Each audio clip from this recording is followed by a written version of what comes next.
All right, welcome back to That's Some Cheese, part of the Vendetta Sports Podcast Network. Today is Sunday, July 3rd. Just watched UFC fights late last night, so I'm up bright and early to record the NBA offseason pod with our own Australian correspondent, Jarrod Prosser. So, Jarrod, how are you? What's going on? Oh, mate, I'm coming off COVID, so Beautiful. I've had better weeks. Love to hear that for you. I'm not scared to say that. Yeah. So I'll apologise to everybody up front. I will try and hit the mute button when the coughs inevitably come. I might be a little slow on the trigger, so I'll apologise up front for that. I've at least got my voice almost back, and the chest is almost okay, and I can walk the dogs for a half hour and only need maybe an hour's sleep afterwards. So it's slowly coming good, but I tell you, I've artfully dodged this for 2.5 years, Trey, and oh man, it's a shocker. Haven't gotten it yet. Haven't gotten it yet. Touch all the wood you don't. It's pretty horrible. I mean, it would only be fair to ask, how many times did you cough when you see the Rudy Gobert package? When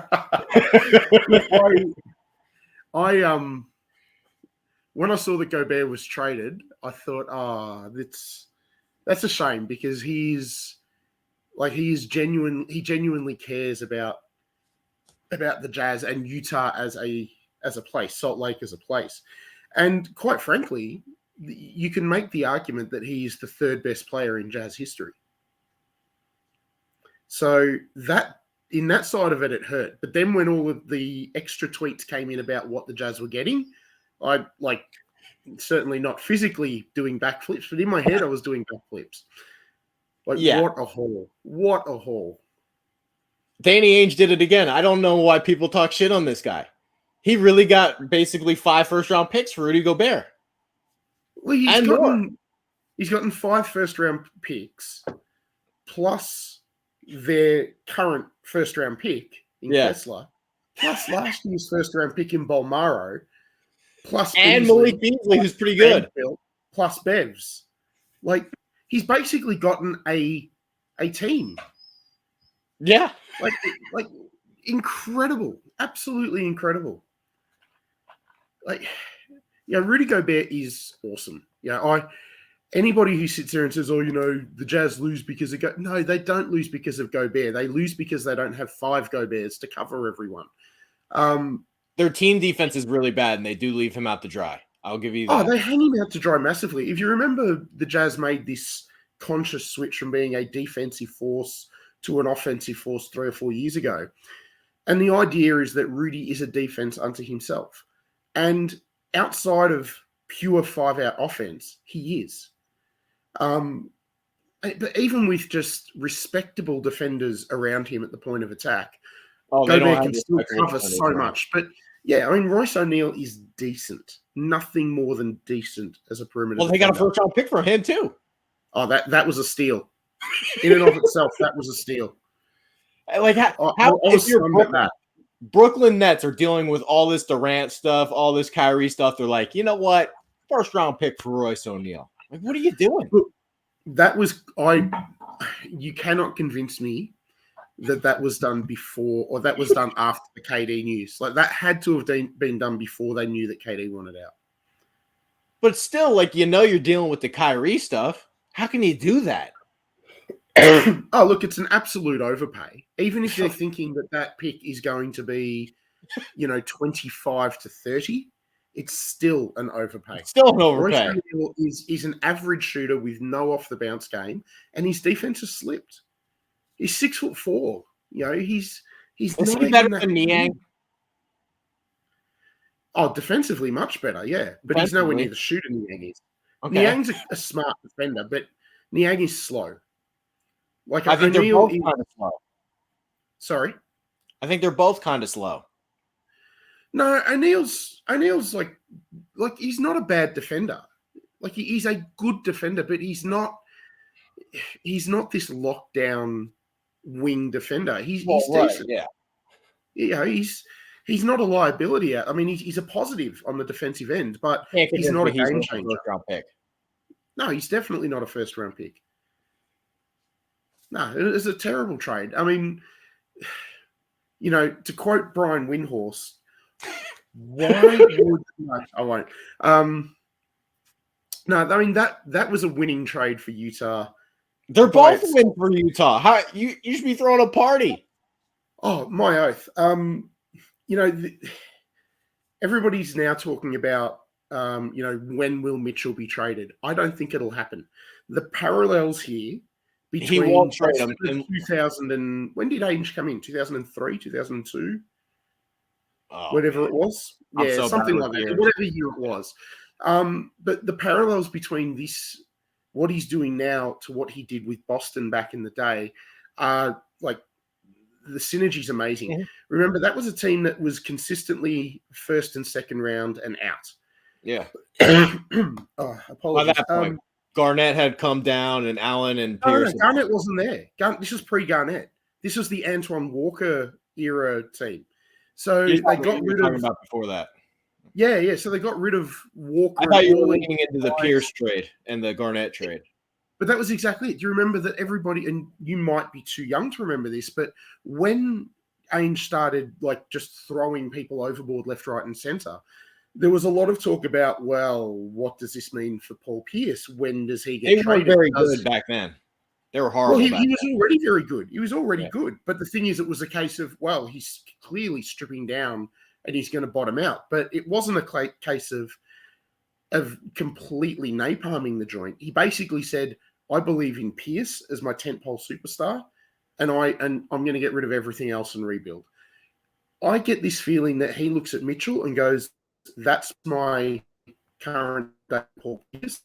I'm going to get rid of everything else and rebuild around him. And when I'm ready, I'll swing for the fences.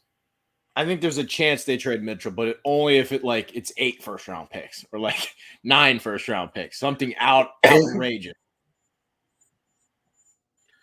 Look, it's it would have to be, considering what they've gotten for Gobert, it would have to be an amazing haul for him. But I think the only way Mitchell goes is if Mitchell says, I want out. I honestly think that's the only way. I don't think Utah trade him of their own volition now. I think that it's going to be a case of, here's our man. He's 25, I think. We're going to rebuild around him. We've got him some decent supporting pieces, some role players. Let's see if we can draft the supporting stars or get the drafts, get the young players, get the picks that we can swing for, in their prime superstars, similar to what they did with Allen and Garnett. Mitchell better play some defense now. Yeah, look, that would be ideal, but that would have been ideal for the last 3 seasons as well. I'm always yes, he's 6'1", but remember Mitchell came into the league with. He came in as a little bit of a bulldog.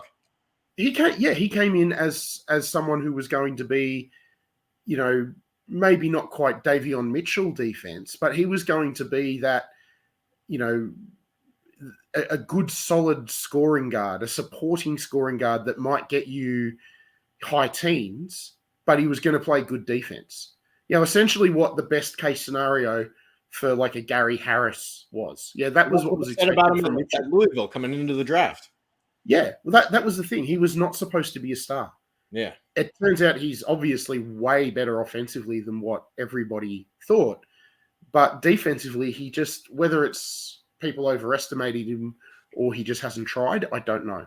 But either way, the defense hasn't been there as people expected. So if he does, and look, maybe not having his security blanket there in Gobert makes him play defense. Almost embarrasses him into playing defense.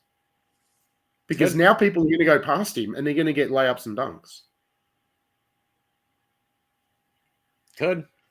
Yeah. So, but no, look, the Gobert trade is an absolute steal. The O'Neal trade was a steal by itself. I honestly think this is going to be Utah's reset, but I think unless Mitchell asks out, it will be a reset around Mitchell, not a reset without him. I'm with you there. I think there's a chance they trade him, but it's only if it's a ridiculous package that he can't say no to. Oh, look, I Look, Like you if the never know. I mean, Miami this is Heat, the same guy. let's say the Heat miss out on Durant, and they just, hey, Mitchell's our guy to get us over the hump. Well, They throw this is the everything interesting thing.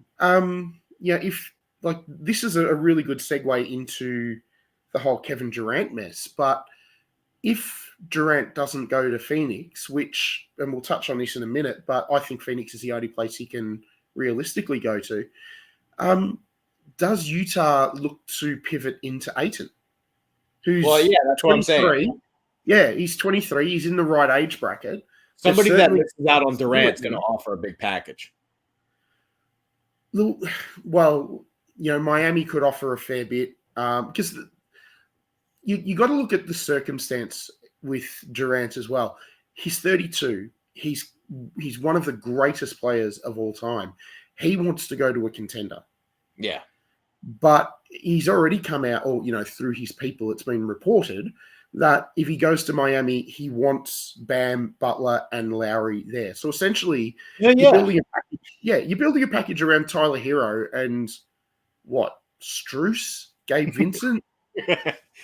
Well, that's the thing, though. Like, I don't get these Durant packages where they're like, oh, well, you can just have Jaylen Brown or you can just have Jaren Jackson. It's like, they're 10 years younger. You can't do that trade. Like, what are you talking about? Well, this is the issue, that you've got to get into a contender, but you've got to make sure you don't make the Carmelo to the Knicks mistake of gutting a good team to get him in. You can't just give up everything for year 16 of Durant. You can't do it. You can't. I mean, he's still brilliant, but absolutely at the same time, he is an injury concern now. Yeah. How many games did he play? If he is going to come back to normal as far as his health and reliability, this will be the year it happens. But you're only getting 2 years, like 2 of these. Well, he's had a whole bunch, and people forget he had a whole bunch of foot surgeries when he was younger. He's going to be 34 this season, year 16, age 34. You can't convince me you're giving up Jaylen Brown or somebody like that. And look, Boston's a whole different thing. I love what Boston have done, but we'll get to them later. I realistically, there's 5, 6 genuine contenders. Boston, they won't trade what they need to trade for. But trade what they need to trade. Golden State won't have him. So then you've got Phoenix, Miami, and who else? Like, let's say a small market team like Memphis will never get Durant in free agency. We'll go all in. You can't give up Bane and Jaren Jackson. Like, you're back where you started. Well, to be honest, considering what they've got, if Jackson was healthy, I would at least have. Now you're starting to at least have the conversation of, okay, well, Jaren Jackson, Desmond Bane, and maybe Dylan Brooks and 3 draft picks or something like that. Do we look at that? I don't know. Only if you think that Jaren Jackson's never going to be healthy, then I can buy into it. But you can't trade that. No, well, that's the thing. Like, if Jackson was healthy, I don't think Memphis should do it, even if Jackson's healthy. But I think they would. I think they'd at least have to have the conversation, because this is like Kevin freaking Durant. Oh, sure. This is a generational player, and as you said, Memphis will never sign him outright. I get it, but like Bobby Marks was on the TV. He's like, Brooklyn should demand Devin Booker. It's like, then the trade's not done. Yeah, they can demand Devin Booker. Doesn't mean they're getting him. I think some of these people with their trade packages are crazy. I can walk into work tomorrow morning and demand to get an extra $700 a week. Doesn't mean my boss is going to sit there and laugh at me. No, all this. Oh, they should demand. Let's say trade package is what the market is worth, and what is worth it for one player isn't worth it for another. This is where a lot of people saying, "Oh, Gobert's reset the market." No, he hasn't reset the market because Phoenix might not want Durant as much as Minnesota wanted Gobert. Well, I want to talk about Minnesota. Yeah. Because we can finish the Durant stuff, I guess. I don't know. Okay. I don't get these Look, trades. honestly, the only place I can see him going is Phoenix, and the only thing I can really see him going for is some package of Ayton, Bridges, and picks. A couple of picks. I can't see it being much more than that. I think that probably gets it done. Yeah, I reckon it does. Maybe 2 picks and a couple of pick swaps. Like if you're Brooklyn, what else do you think you're getting though? Well, that's the thing. There's not really much else they can get. But just before we move on to Minnesota, who's made out like bandits in this whole Brooklyn fiasco? The Rockets. Yes, they have. Those picks is another point. Protected. Which is another point, though. Like these teams, like, oh, let's just throw 5 first-round picks for Kevin Durant. You want to end up like the Nets are now, or like when the Nets traded for Pierce and Garnett, or how the Clippers are going to be in maybe 2 years. Like, look, the Pierce and Garnett one was a bad trade, even in the moment. Yeah, they were clearly running on fumes, but when Brooklyn traded for Harden, you could honestly see this thing going for 3 or 4 years really, really well. It was Kyrie and whatever goes on between that man's ears that fuck this. Yeah. Now, that I don't necessarily blame Sean Marks for that. Like, yes, you know what you're getting with Kyrie to a degree, but they also signed him before the pandemic, before he decided he was going to be the voice of the people. I blame him for taking back Ben Simmons is what I blame him for.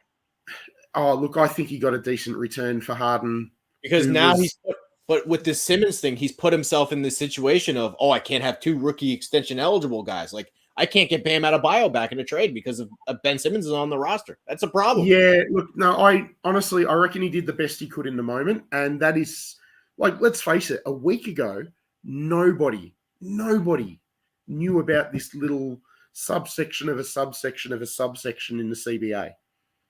I did. Seriously? Yeah. Bullshit. I did. No, I call shenanigans. There's no way you do that. I wrote the article ripping Bill Simmons because I knew it was the rule. Oh, okay. You got to retweet this article.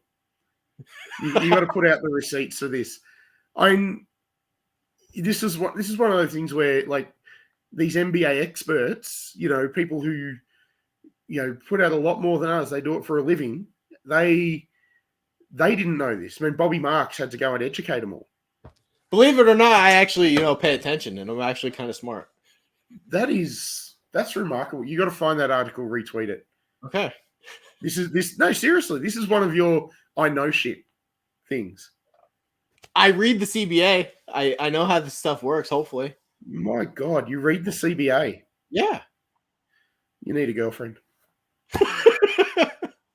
Well, seriously. That's another story for another day. Yeah, that's a whole other discussion. Anyway, Minnesota. Have the floor. I've got my thoughts, but how can you do this as a small market GM? How can you do this as the Minnesota Timberwolves GM? That is a team that's historically bad all the time. You sit there and trade multiple, not 1, 2, 4, 5 first-round picks that are unprotected, except for the last one. It's top 5 protected. How can you do this? How can you trade all of that for Rudy Gobert when you have Towns on the roster? Look, I don't mind. I don't mind the theoretical fit. Look, let's just put one thing aside here and agree that the price is exorbitant. Like, they've massively overpaid. Gobert is generational on the defensive end. And it's not about just trading for Gobert. You have to trade for his contract coming up too, because he's getting that additional supermax where he's making $50-some million a year. Oh, you don't do this trade without the owners knowing this, though. The owners have to sign off on this. So for me, it's like that's beside the point because what's the owners next contract going to be $270? Whatever it is, but the owners will know that is a possibility. So they would have signed off on the trade beforehand. So to me, that's a moot point because if the owners want to pay it, the owners can pay it. Look, Danny LaRue is so fond of saying the biggest competitive advantage in the league is ownership. If an owner is prepared to pay it, look at the Warriors. If an owner is prepared to pay it, good example coming up here. Yeah, but as far as the fit, I hate it. I can see how this can go wrong But at the same time, I don't mind it. I would have preferred, honestly, I would have preferred them to have gone a cheaper option, like someone who can play 25 minutes a night rather than 35 minutes a night. And that allows Towns to still be the fulcrum of the offense in the post as well. So someone That's the problem I have with it. Well, someone like a JaVale McGee, I think, would have been perfect. He can protect the rim. Yeah, right. He's not Gobert, and he's 34, 35. But he can protect the rim. He can finish lobs. Neither of them nearly as well as Gobert. And they had just signed Kyle Anderson. But well, that's the thing. Kyle Anderson is better as a 4. Yeah. So all of a sudden you've got Gobert, who has to be a 5. Towns can play either, particularly on offense. But Anderson, yeah, he can play either, but he's better as a 4. Mm-hmm. McDaniels is a 3, probably 80% 3, a little bit of power forward. But all of a sudden, you're really leaning into we're going to be a big, big side. Suddenly Anthony Edwards has to play 2 guard. But the one thing I will say is this side is suddenly huge. I mean, Ant 6'6", built like a house with this incredible wingspan. Even Russell, and look, Russell's not a great defender, but he's a lot better now than what he was 2 or 3 seasons ago. Yeah, I think he will. But he's like Russell's 6'5". He's big. Like you're starting 5 of Russell, Edwards, more than likely McDaniels, and then Towns and Gobert. That's a monstrous 5. That's huge. The problem I have with it is the Towns part. Is he going to be a stand in the corner 3-point guy where he's not? Oh, no. They will run him. They've been running him off actions. Even the last couple of seasons, particularly since Finch came in, they've been running him off all sorts of actions. They'll run him off flares and pin downs and all sorts of stuff. So they already have an offense that is set for him. Because remember, look at the roles they had this season. Gobert is essentially replacing Jarrod Vanderbilt. And Vanderbilt never stretched it beyond maybe 6 foot from the hoop. And Gobert is a lot better at catching lobs and finishing than Vanderbilt is. He's a better rebounder and he's clearly a better shot blocker. So they've upgraded that spot. But the problem is you could realistically sub out Vanderbilt and put somebody else in to stretch the floor. If Gobert's suddenly playing 25 minutes a game. Oh, he's going to be playing more than that. Exactly. That's exactly my point. He has to play 33 to 35 a game, which means that Towns now becomes purely that outside player. I saw a tweet the other day. It was like, now it's Towns with Gobert on the roster, and he's dribbling behind his back, shooting like these ridiculous 3-pointers. I did see that one, yeah. Yeah, that little munchkin dude. I saw that tweet. Nice handles on that kid, by the way. Wow. Yeah. But no, I mean, the beauty of Towns last season was that if they had a weak defensive center against them, you could play smaller and let Towns mash a bloke down low. Because, yes, he's an awesome shooter, but he's also an excellent low post scorer.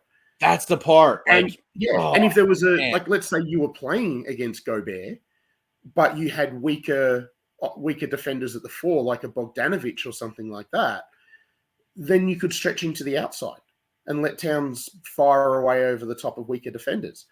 So now you've only got the one option.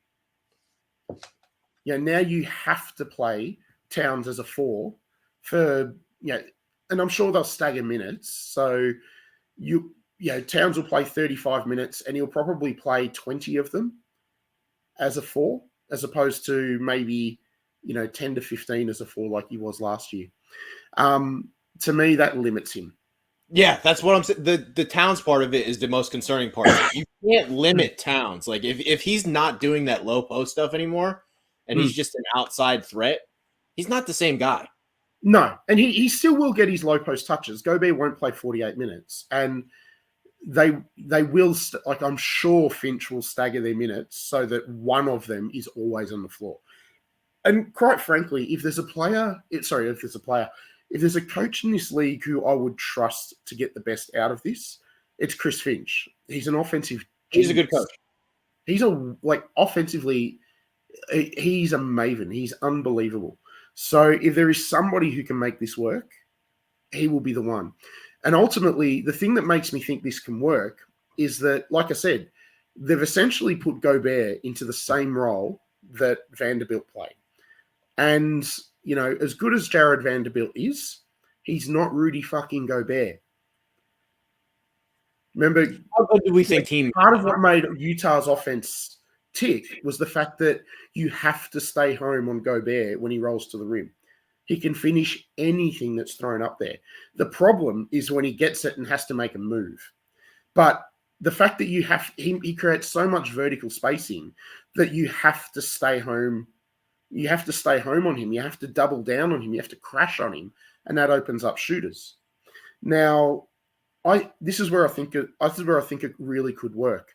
But my worry is that it does make Towns less two-dimensional as an offensive player. How good is this team really, though? Like, what are they, a 6 seed? No, I think they're better than that. Realistically, yeah. How high are we talking? Go through the seeds this season from the West. Okay. So Golden State was Memphis was number 1. I think we have to remember the Clipper factor with no Kawhi last year. I'm completely factoring this in. I think that Memphis and Golden State will still be better than them. Okay. I'm with you there. Yeah. So who was the 3rd seed? Well, last year Phoenix was number 1. Oh, sorry, Phoenix was. Yeah, it was. Sorry, Memphis and Golden State, wasn't it? Yeah. Phoenix. I guess they're definitely going to lose Ayton. Let's see how. Like, if Phoenix from last year would be better than this Minnesota side. It could be a Durant team, though. Well, that's the thing. Let's see what happens. They're definitely going to lose Ayton. Let's see how they course correct from losing Ayton. Utah are obviously going to fall off the face of the earth. Yes. I think this side will be better than Dallas. Oh, don't do that. No, I really do. Christian Wood is a really good addition, they get Tim Hardaway back for whatever that's worth. But Brunson, losing him for nothing, really, really hurts them. So to me, I'm going to give Phoenix benefit of the doubt and say that Phoenix, Golden State, and Memphis will be in that top 4. But to me, it's either Minnesota or the Clippers from there. Well, can I give you two more teams? At worst, they're a 5 seed Minnesota. Can I give you 2 more teams? Mm-hmm. What about Denver? They get Jamal Murray back. Yeah, that's a good call, actually. Look, I have no confidence in Michael Porter's back. Neither do I. No. I do like the trades they've made. Like Bruce Brown.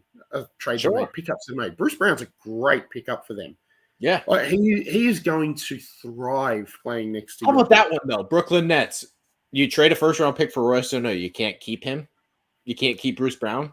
Look, he might have seen the writing on the wall, too. He said Brooklyn didn't offer him a contract. Really? Didn't make an offer. Oh, wow. Okay. And I don't. Restricted rights. That's bad. You can't do that. Yeah, that is. Brown's and look, I mean, maybe the idea is that, well, with Simmons, similar to Gobert's an upgrade on Vanderbilt. If Simmons is healthy and plays, he's an upgrade on Bruce Brown, which he clearly is. But again, he's got to play. I don't know if that's happening. Neither do I. Actually, I'm going to give you 2 more teams. The last one's going to be a ridiculous stretch, and I don't even really believe it myself. I'm going to clarify. No, we're not including the Lakers. Well, I was actually more confident about the Lakers than the next team I was going to bring up. Mm-hmm. If they get Kyrie, he's going to play. He's going to show up. He will, and the only person that Kyrie will subvert himself for is LeBron. Yeah, he'll show up and he'll play and he'll be great. Yeah, I just still have no. I mean, look at not last season, which was clearly a tire fire from beginning to end, but even the season before, they were the 7th seed. Mm-hmm. I just don't think this side is that good. I think players they downgraded massively with their supporting cast last year. They've gotten a little bit better this year so far, But they lost Malik Monk, which I think stinks. yeah, Monk will hurt, but I think Lonnie Walker's a good replacement. Yeah. But, we're talking about, Troy Brown, who's, Damian Jones? Nice. Not a Damian Jones fan? He was quietly decent last year, but nothing more. One Toscano Anderson. Better than freaking Dwight Howard. Yeah, no, they've upgraded. But they're upgrading from what were they, the 11th seed, 12th seed? Like, they missed the play-in last season. It's because they have Westbrook on the roster. And he's still, well, he might not be there, but exactly. Even with Kyrie in there instead of Westbrook, I still don't think the Lakers are better than a 7th seed. Okay. I really don't. LeBron's another year older. AD's always hurt. If we get a good Anthony Kyrie's an injury risk. If we get a Kyrie and good Anthony Davis, I think they could be better than a 7th seed. Oh, absolutely they could be. But when was the last time we had full seasons from AD and Kyrie? Probably never. Yeah, exactly. It's probably we're talking back when they were Pelicans and Cavaliers, respectively. I got one sneaky one, and I don't. Again, I don't really believe it. I just want to throw it out there, and I think there's maybe a 5% chance of this. Sacramento.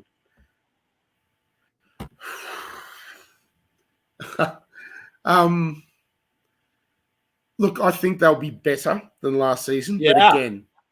But again, better for them is making the play-in. Like, they're not going to be better than Minnesota. I'm a huge Kevin Huerter fan. I thought that was a great pickup. Yeah, it is. It's a really good pickup. Him and Malik Monk, that's a lot of shooting they got now that they didn't really have. Yeah, but they've also got zero defense outside of Davion Mitchell. And if Mitchell's playing, he's an offensive non-factor. Yeah. So, yeah. I think 4 years we could be looking at a lot of – we could be looking at Doug Moe's Nuggets here. A lot of – or even the Wizards from, was it 3 seasons ago? Yeah, we could be looking at a lot of 143 to 149 point losses. Keegan Murray was hot in the summer league. 4 years Sabonis. Maybe De'Aaron Fox can figure it out. Fox was really good last season. Yeah, he really was. And he and Sabonis have already got chemistry. They do. My issue though is that literally their second best defensive player is Harrison Barnes. Yes, and that's concerning. Yeah. It's genuinely concerning. Actually, if you want one more team, New Orleans. Yeah, they'll be better. They'll be better. But so much depends on Zion. Yeah. To me, they're bottom of the playoffs. That's a lot. Yeah, maybe a 6th seed. But this is on the assumption that Zion, because let's face it, they're going to treat him with kid gloves. Even if he's healthy, I don't see him playing 60 games. They'll hold him out of back-to-backs and all that sort of stuff. So I realistically think they will make the playoffs, and they're onto a good thing. That is a side that's building, but not for 2023. I just think there's a chance the West was actually down this year, and we look at it next year and go, holy shit, Phoenix added Durant, and Denver just got Jamal Murray back and got the Bruce Brown thing, and New Orleans is young and up and coming, and Zion's coming back. No, the West was definitely had a down season last season, and there will be sides that are better, but Minnesota could be better and still a 7 seed. It could happen. And the other thing to consider is, Golden State, will they be as good? Curry's a year older. Thompson will be better for the run. Green's a year older. Yes, they've picked up DiVincenzo, but they've lost Porter and they've lost Peyton, who were 2 big parts of that team. But you think Kuminga should take a step forward? Moody? That's the tipping point, isn't it? Are these guys ready to contribute more? What do we see James Wiseman? Does he become more than a theoretical NBA player? So that's the tipping point for them. That's we should be using that for Ben Simmons. Is he more than a theoretical basketball? I have. I'm quite sure I've put that in some of my articles. Because let's face it, he is a theoretical. That's my favorite term. Admittedly, Simmons has played more in the last 2 years than Wiseman has. Because he basically played. Got to be close. No, he played effectively a full season 2 seasons ago. Well, yeah, 2 years ago. He just he just shat the bed in the playoffs basically. But at least he played. Like he was was he second in Defensive Player of the Year 2 years ago? Like because of that Maybe. flame out in the. But you could be right. I'm bad with years. Because of the last 12 months and that flame out against the Hawks, people sleep on Simmons. He's still an outstanding basketballer, but defensively, he's very outstanding. Oh, and as a playmaker, he's brilliant. Yeah. Like to me, I honestly think he was miscast as a point guard. He should have been a power forward from day one. The problem was he was drafted after the Sixers had drafted all of these 4s and 5s. So it was like, well, how do we get him on the court? Let's use him as a oversized point. To me, he should never have been a point guard. He should have been a power forward. He will play that in Brooklyn.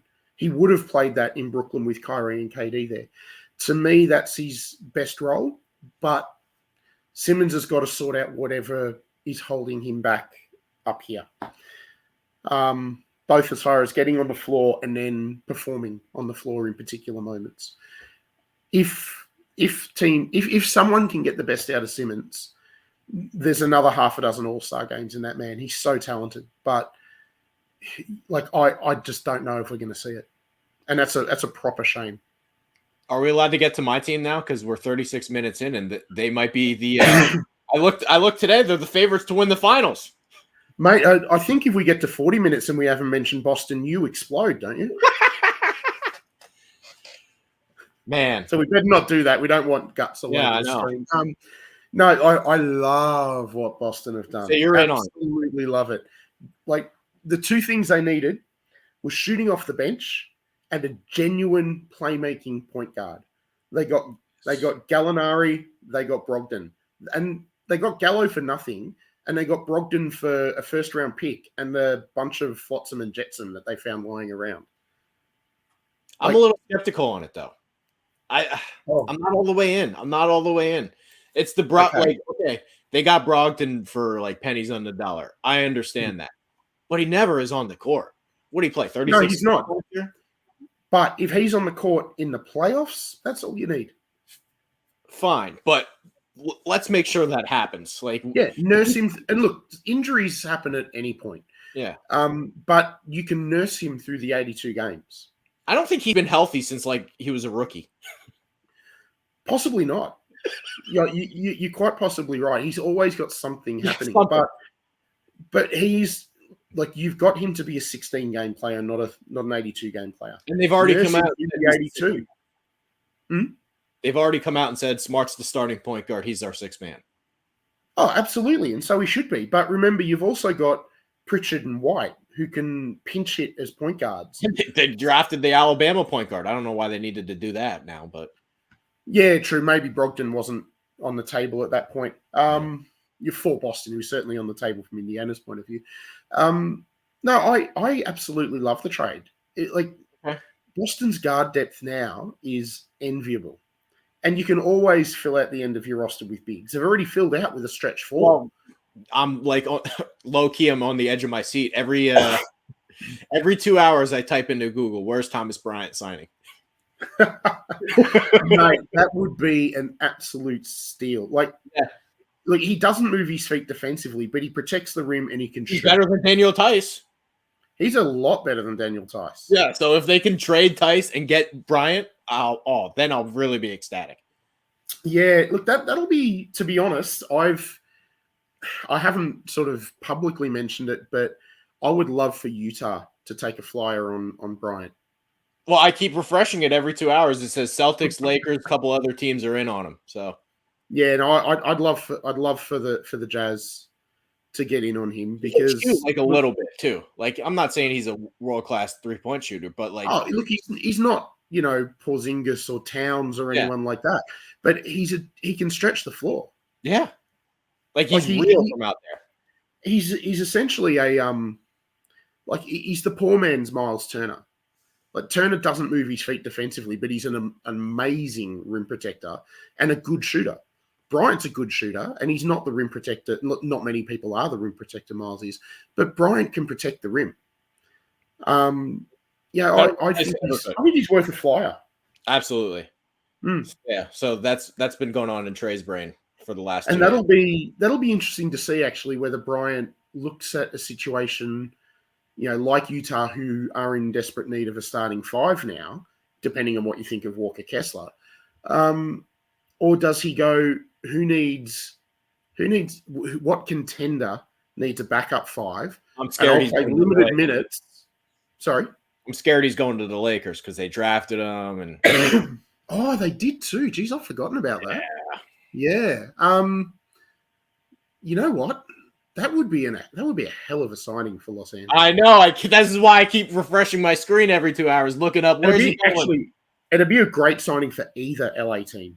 Yeah, he would fit perfectly with the Clippers. The Clippers, and they've just lost Hartenstein. I think. Oh man, no, either LA team would. They should be falling over themselves to pick up Thomas Bryant on a taxpayer mid-level or something like that. Yep. Well, I think he's down to the minimum contracts he's looking at, which is oh my god, that's a steal. That is a steal. Yeah, he's good. He's far better than that. I'm a little bit more concerned about the Gallinari thing, and I know. Listen, he's going to be the 10th guy coming off the bench, like he's their 10th or 9th best player. So mate, you can nurse him through the whole season. You can put him in cotton wool. All he needs to be out there to do is to do what like Otto Porter did for Golden State. Yes. My concern is anything else. I feel like his movement skills at this point are bad. Like he's basically a walking statue. He is.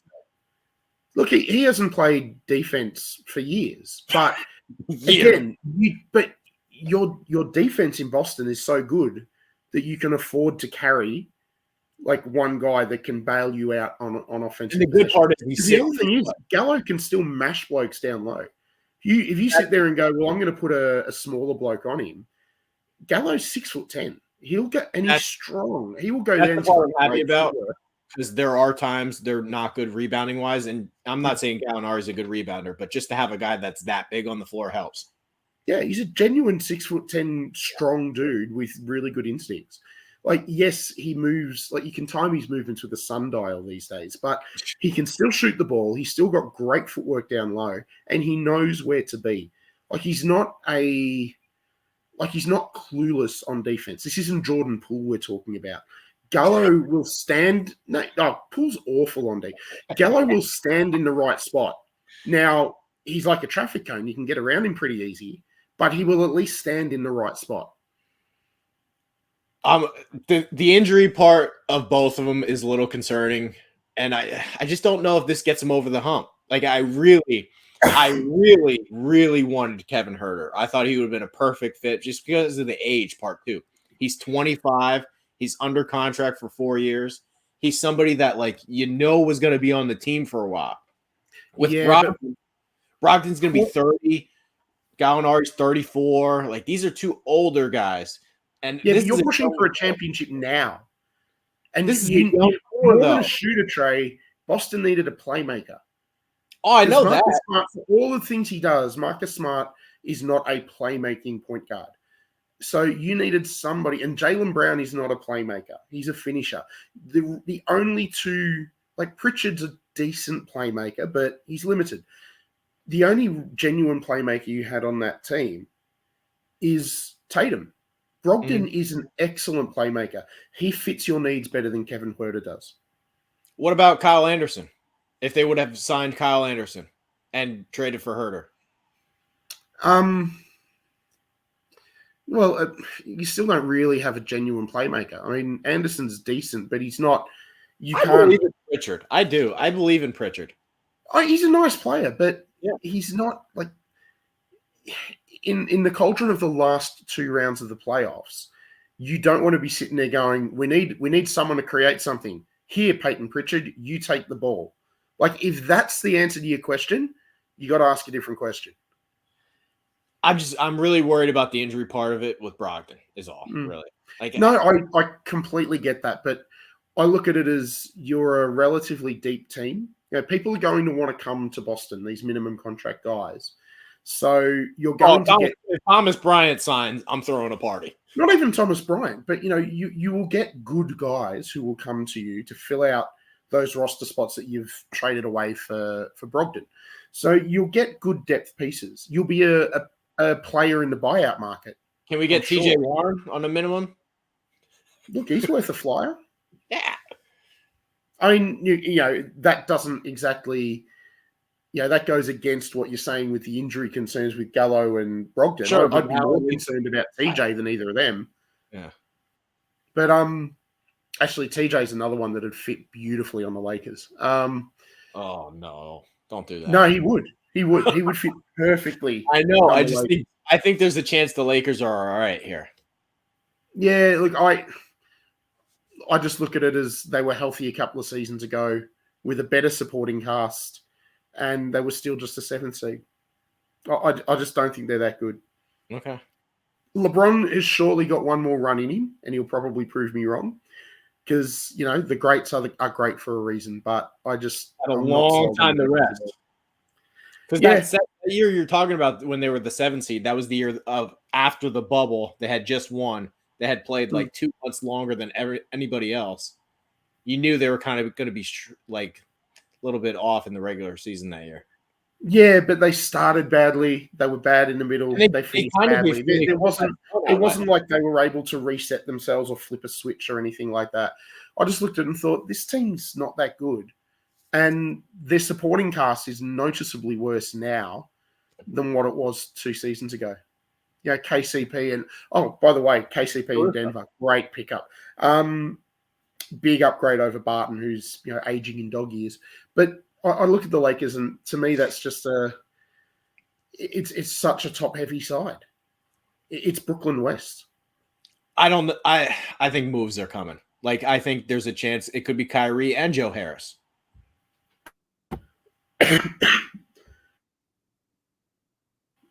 Sorry, I think I unmute and mute at the same time. Yeah. Look, Harris is an interesting piece because, look, he's on quite a bit of money, but if he's healthy, and let's face it, outside of this one injury he's had, he's generally healthy. He's the sort of player that could put a team over the top. He can shoot. Honestly, I reckon just keep an eye on Milwaukee with him.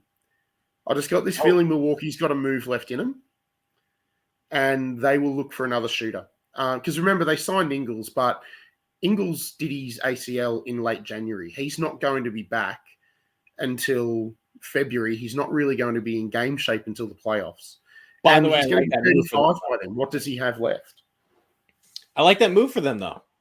I do. But it is risky, and it's certainly not a regular season move. Given Middleton's injury this season, I think that they're going to look for somebody who can start to split some of those minutes, somebody who can step in. Like I've said it before, there's no way that they have to be regretting trading DiVincenzo. For 2 minutes a game of Serge Ibaka. It might be hard. I honestly think that I think there's a move left in Milwaukee. I'll have to check. I don't know what it is, but I think it's going to be for a 3/4 who can stretch the floor. Harris is like the top end of that. So not necessarily saying it's him, but that sort of player is, I think, who they end up with. Bobby Portis can play the 3. Oh, God.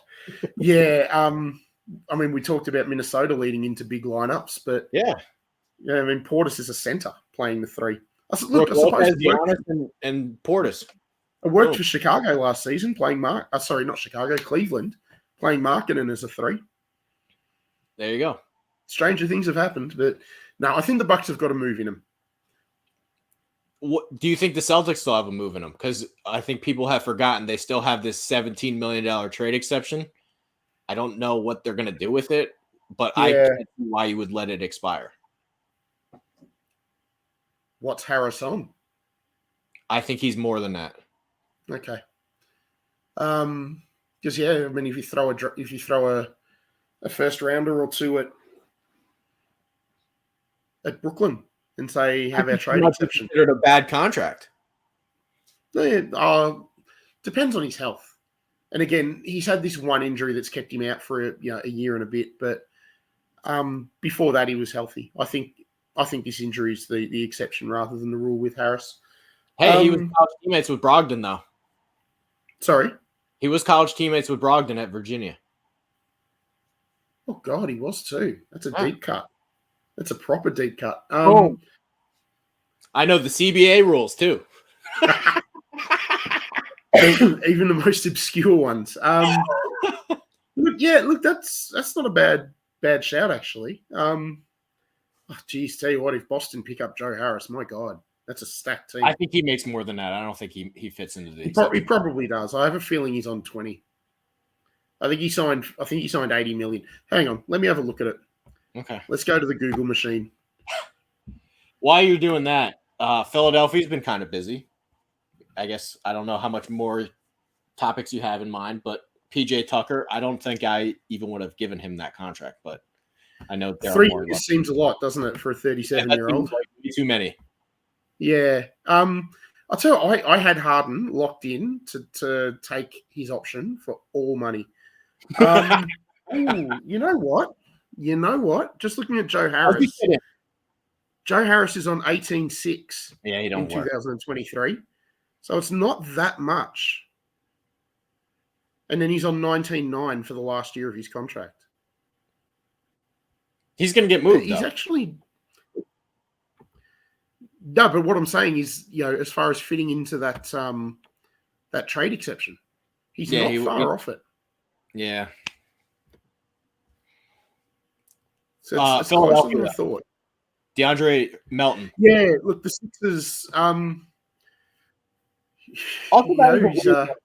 Why would you agree to take Danny Green contract back if you're like a contender? Look, I think it's purely that they thought, well, we don't want to be the team extending Melton. Green's only got 1 year left, and we get a first rounder out of it.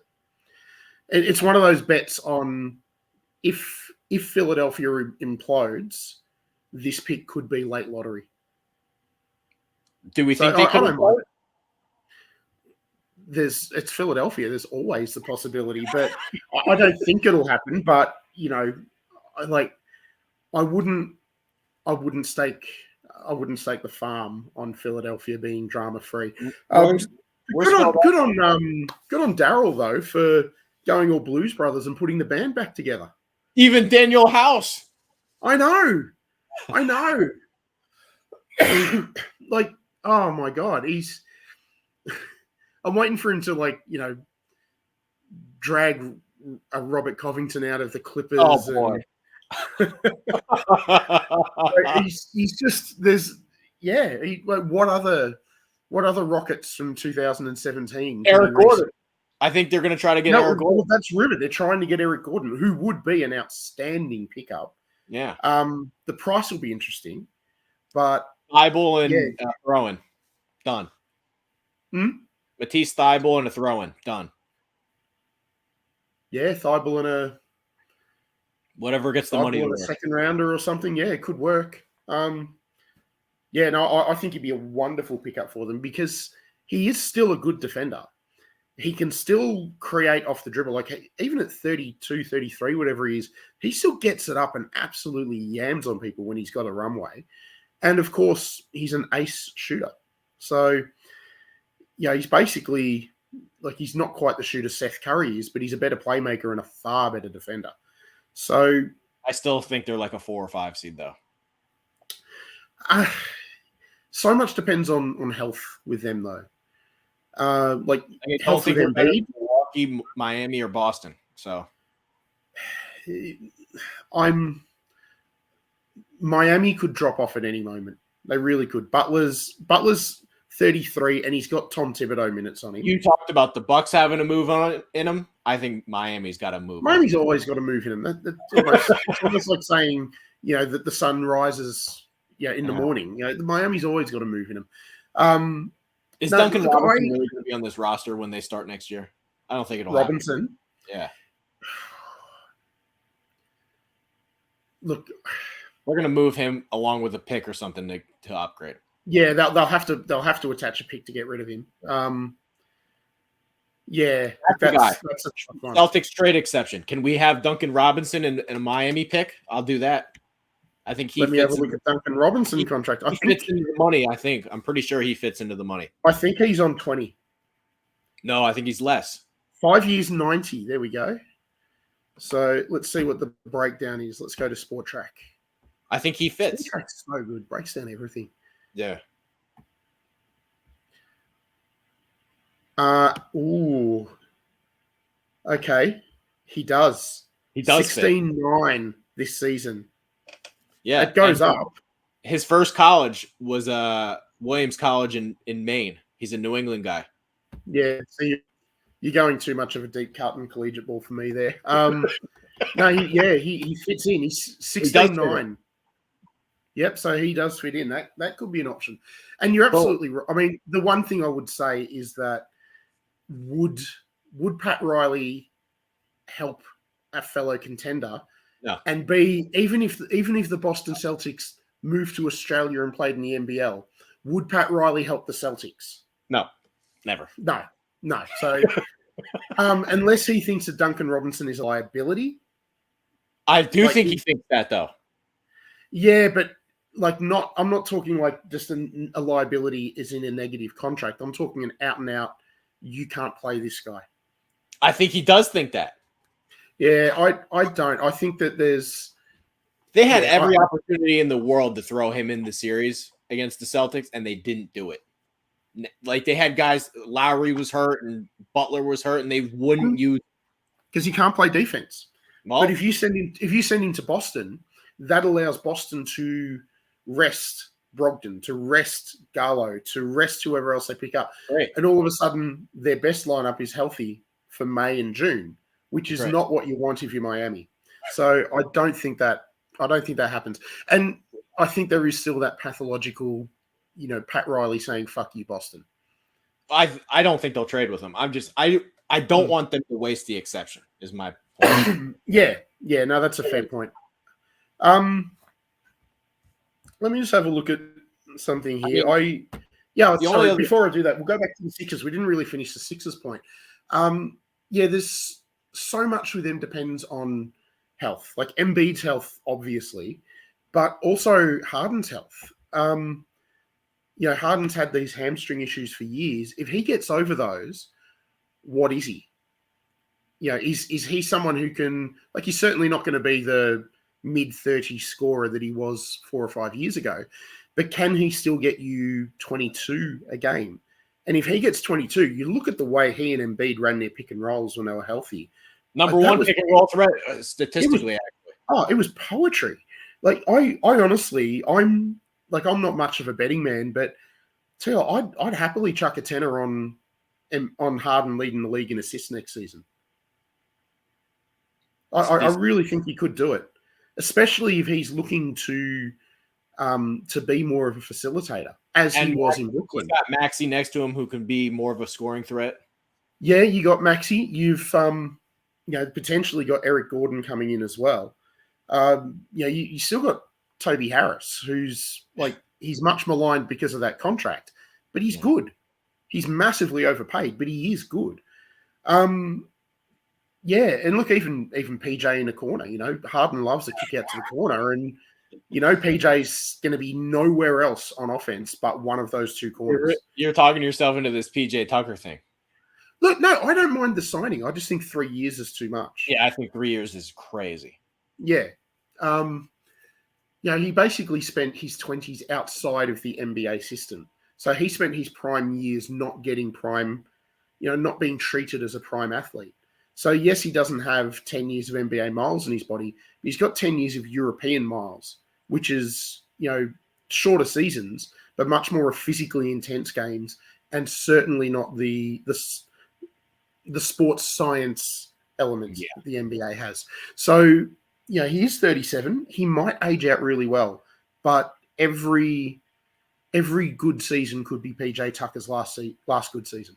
Well, we might have already seen it because That's the thing. We may well have already seen it. when players leave, they don't exactly get better. No, well, he's only going to go downhill. And that's where I'm really surprised that it was 3 years. 2 years or a 1-and-1, I would have thought, yep, perfect. Even if it's not a team option, even if it's player option, where you know he's going to likely opt in, even though he didn't at Miami.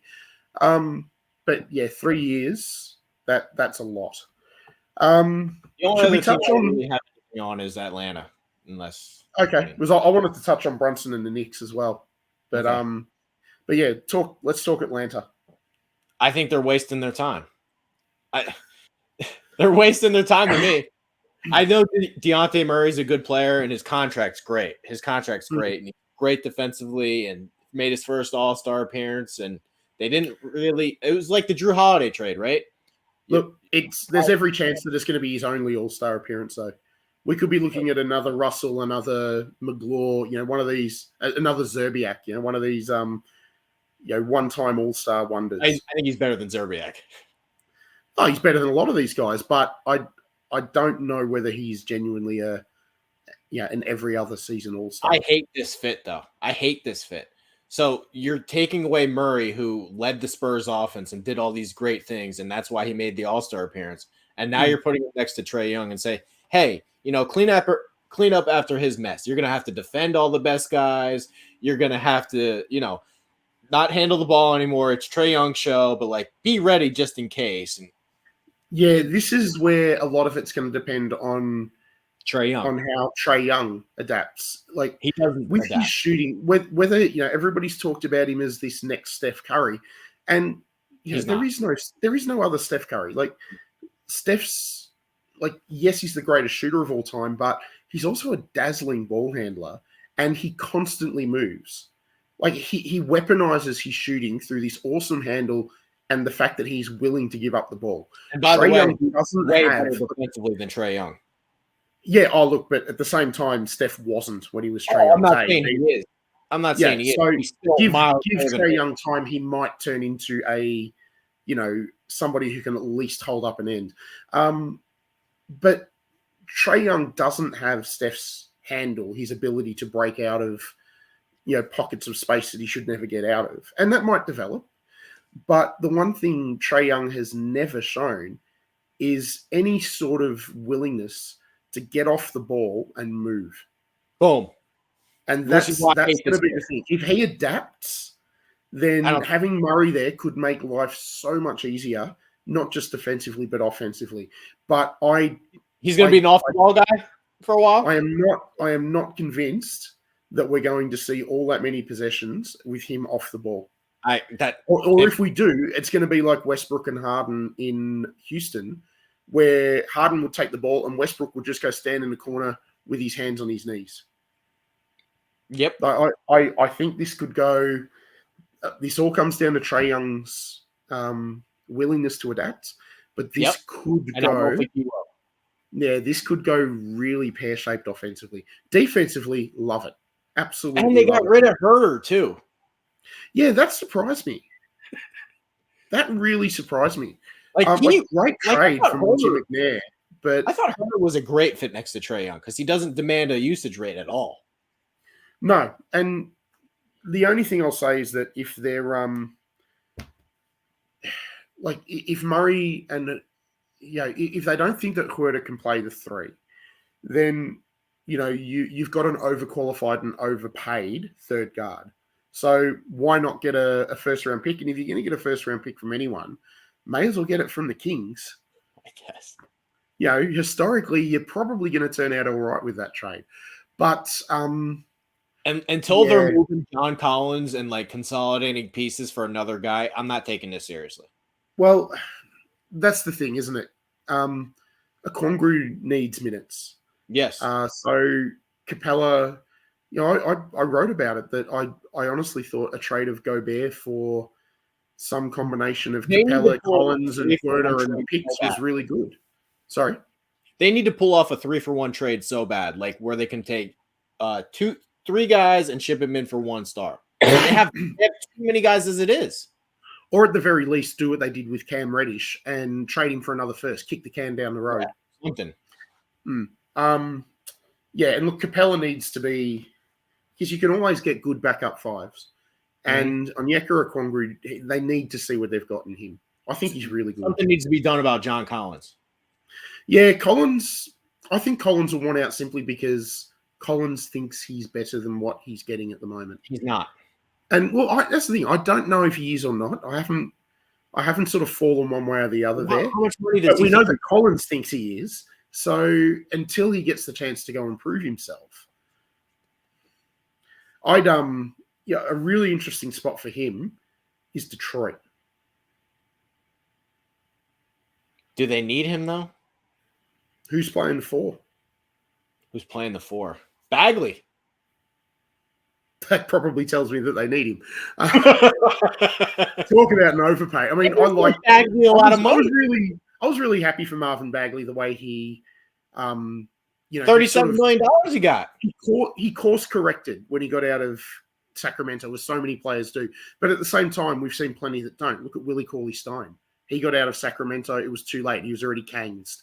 So, but like 3 years, $37 million is a hell of a lot after seeing 2 months of a half decent Marvin Bagley. Right. That's a massive bet. Mm-hmm.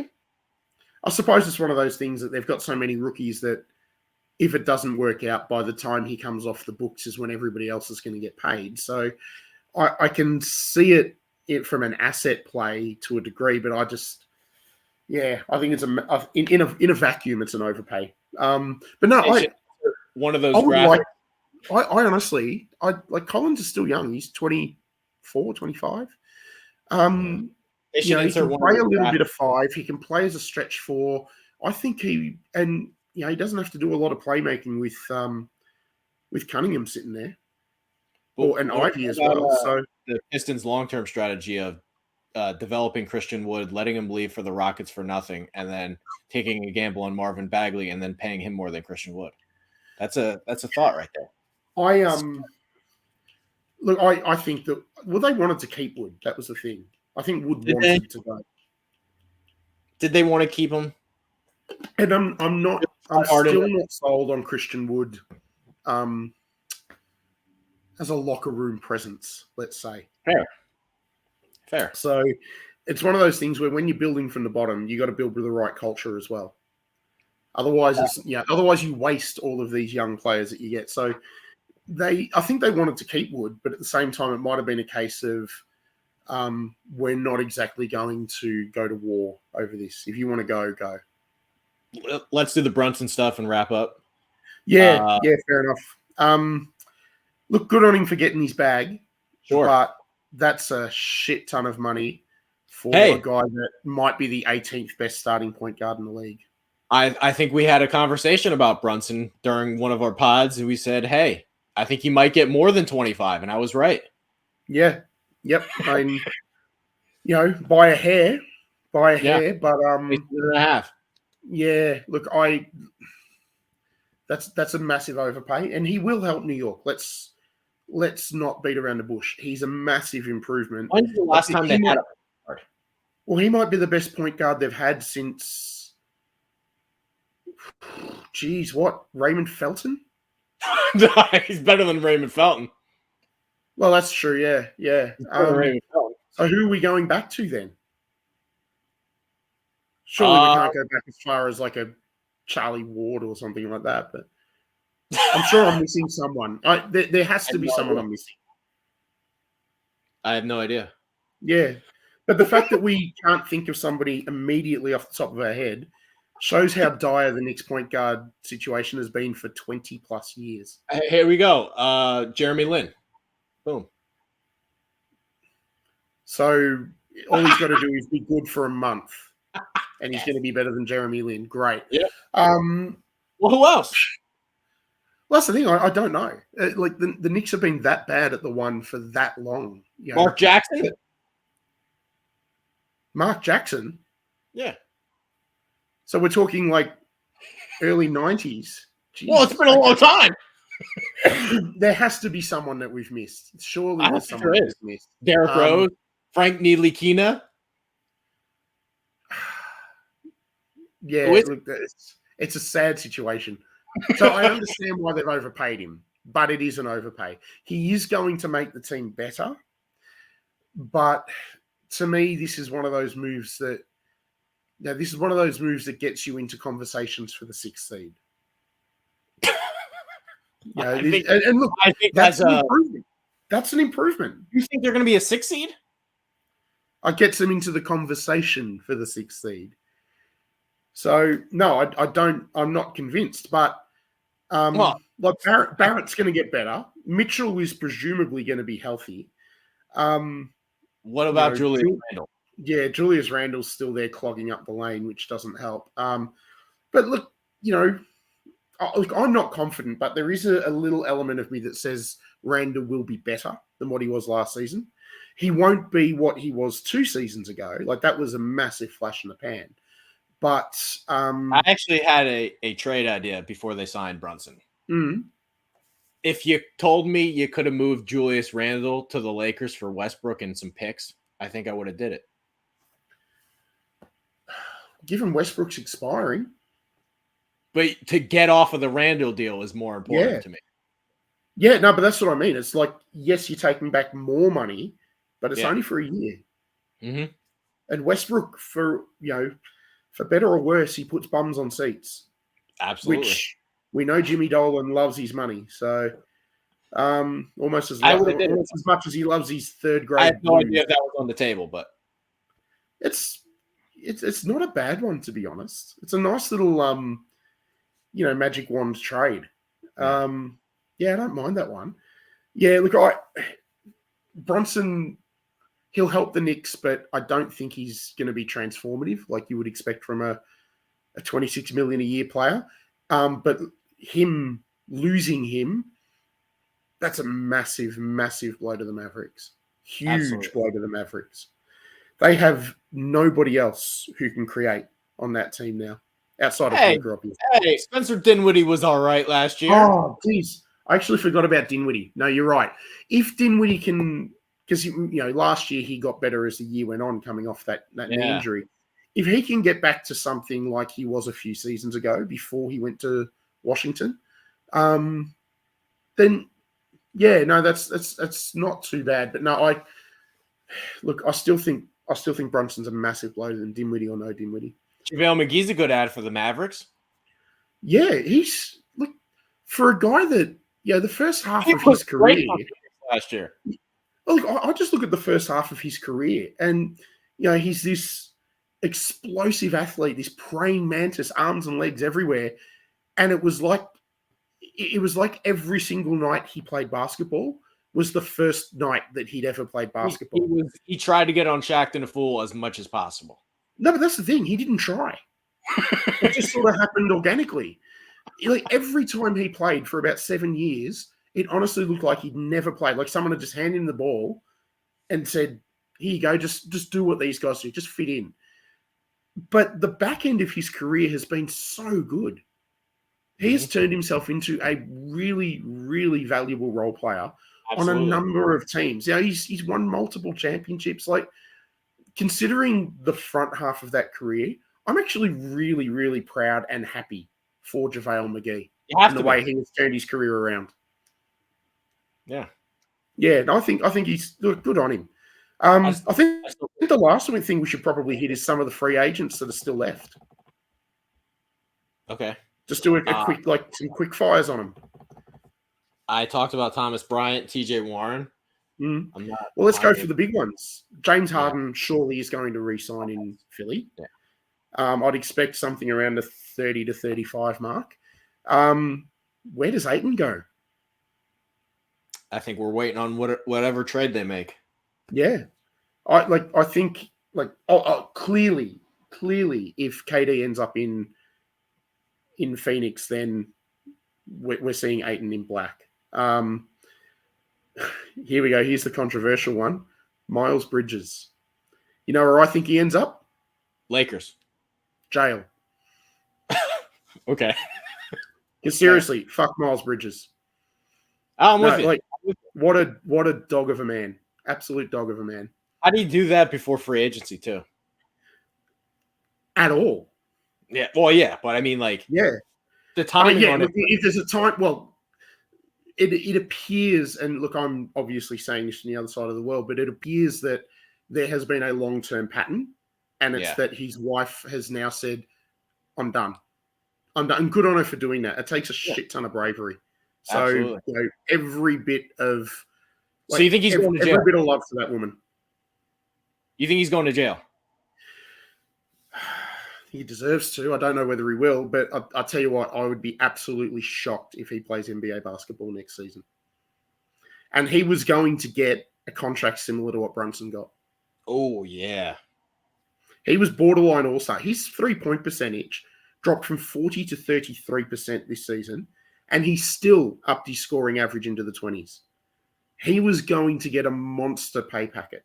Well, how about Orlando or Charlotte? They gave $32 million to Cody Martin instead. Yeah, but that was over 4 years, wasn't it? Yeah, but still. Yeah, so $8 million a season. I'm fine with that. He's a good player. Yeah. I'm fine with that. Here's a perplexing one: Colin Sexton. Oh.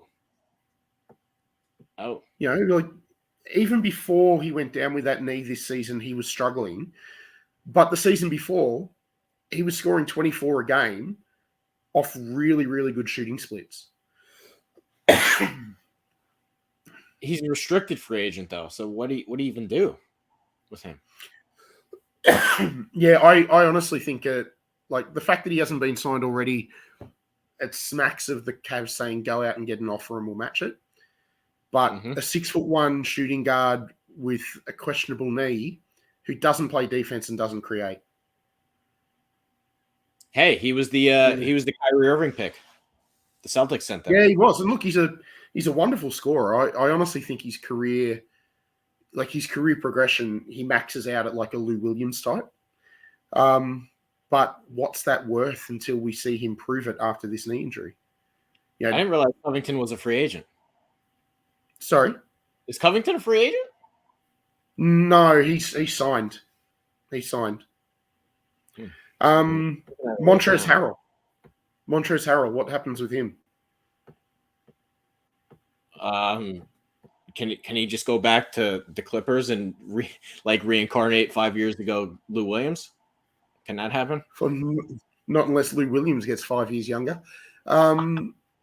Yeah, look, he'll latch on somewhere, but he's got a reputation as a difficult teammate, and he doesn't play defense, doesn't protect. Like he moves his feet all right, but he doesn't protect the rim. Can't create. Like he can't take 3 dribbles in a row. He'll latch on somewhere. I just don't quite know where. To be honest, he wouldn't be a bad pickup for Boston as an innings eater through the Montrez. Oh, yeah, I'd like that. I'm good with that. Yeah, you get him on a not even a minimum, but just get him on a low end contract, and that way you've got someone to like. Sure, he's not going to anchor your defense, but if they don't get Thomas Bryant, I'd love that. Yeah, it'd be a reasonable player to put in to give Robert Williams some rest. Jay Crowder could be on the table, Oh, mate, Jay Crowder could be 80, and you'd be sitting there going, "We need to sign Jay Crowder." Your love affair with that man is concerning. It said the Phoenix Suns might trade him. He would fit into the trade exception. Bring him back. Oh, well and truly, but apparently, Miami is his big one. He doesn't need to go there. Look, I don't have any other notable free agents that I wanted to talk about. Any other? I mean, you could look at Levine and Beal, and they've signed big deals. They're probably overpaid. Boucher got paid, and I want to know what the Lakers think. I completely overlooked Chris Boucher in my free agent piece from a few days ago. That was just a massive oversight on my part. A lot of money. He did. He's a good player. He's got, he's made of pipe cleaners, but he's a good basketballer. Yeah. No, I think that's a good solid re-signing. Decent money too. No, it's not a massive overspend, but it's they've done enough to keep a homegrown player at home. Mm-hmm. All right, Jarrod, this was fun. I guess we'll have to schedule another one of these when Durant and Kyrie and all the other moves drop. Yeah, But there's an emergency pod coming at some point. We just don't know when. yeah, make sure to follow Jarrod Hey_it's_JP. Myself, Trey Dalbert. Thank you guys for watching, listening. Hit that subscribe button on YouTube, and we will see you